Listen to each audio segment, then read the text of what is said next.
സാറേ ഞാൻ ഇവിടെ കുറേ 6 വർഷമായിട്ട് പഠിച്ചോണ്ടിരിക്കും. അപ്പോൾ ഇത്ര നാളായിട്ട് ഇവിടെ അലുമിനിയം എന്ന് പറഞ്ഞൊരു സാധനം ഇതുവരെ വന്ന് ഞാൻ കണ്ടിട്ടില്ല. പെട്ടെന്ന് ഇപ്പോൾ ഇവിടെ നിന്ന് അലുമിനിയം എന്നൊരു സാധനം വന്നു.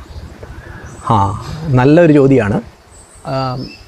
ഒന്ന് ആലോചിച്ച് നോക്കിയാൽ നമ്മൾ ഒരിക്കലും ഇത് നടത്താതിരിക്കുന്നതിനേക്കാളും നല്ലതല്ലേ ഇപ്പോഴെങ്കിലും അങ്ങ് തുടങ്ങി വെച്ചാലല്ലേ ഇനി മുന്നോട്ട് വരുന്ന നിങ്ങൾക്കൊക്കെ ഇത് മുന്നോട്ട് കൊണ്ടുപോകാൻ പറ്റുള്ളൂ. ഇപ്പം നിങ്ങളുടെ ഈ ബാച്ച് ഈ വർഷം ഇറങ്ങി, ഒന്ന് ആലോചിച്ച് നോക്കൂ. 40 വർഷം ഈ സ്കൂളിൽ നിന്ന് എത്രയോ പേര് ഇവിടെ നിന്ന് പഠിച്ചിറങ്ങി പോയിട്ടുണ്ടാവും.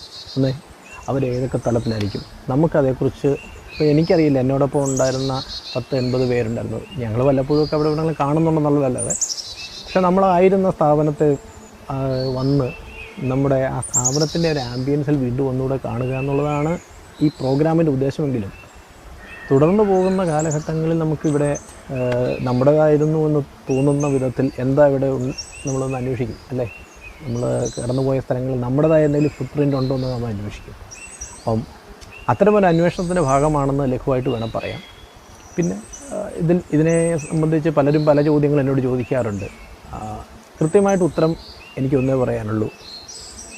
വരിക, കാണുക, തുടർന്ന് നമുക്ക് എന്ത് ചെയ്യണമെന്ന് തീരുമാനിക്കാം.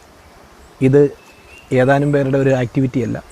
40 വർഷങ്ങളായി ഇവിടെ പഠിച്ച് ഇവിടെ നിന്ന് കടന്നുപോയ ആളുകൾക്കെല്ലാം ഒരുമിച്ച് ചിന്തിക്കാൻ പറ്റുന്ന, അല്ലെ നമ്മളെല്ലാം ഒരുമിപ്പിക്കുന്ന ഒരു കാരണമാണ് saint Ans higher secondary school Kuryanad.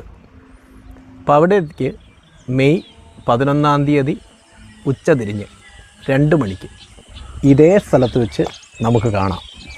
അപ്പോൾ സ്വാഗതം.